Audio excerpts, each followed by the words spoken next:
Bavê şehîd Jînayê peyamek belav kir.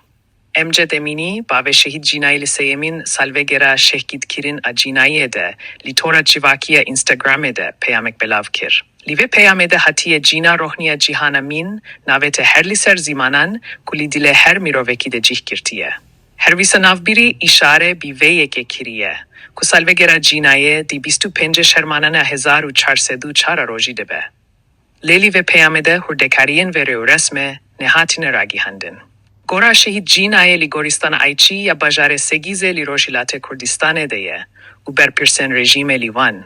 Du salên derbasbûyî de givaşeke zêde hîstîne ser malbata vê şehîdê û li lidar hîstin a rêwresma salvegera vê de alozî û pirsgîrek çekirine. Cîna Amînî, keçeke 22 salî ji bajarê Sekîza Rojhelaya Kurdistanê di îlona 1402, çara rojî de piştî ku ji aliyê hêzên rejîm îrameyên bi navê geşta Erşada İslamî ve hate girtin, li Tehranê hate kuştin. Mirînek ku bû sedemas ve peşandanên seranserî li Îranê xwîncî berdevam dikin.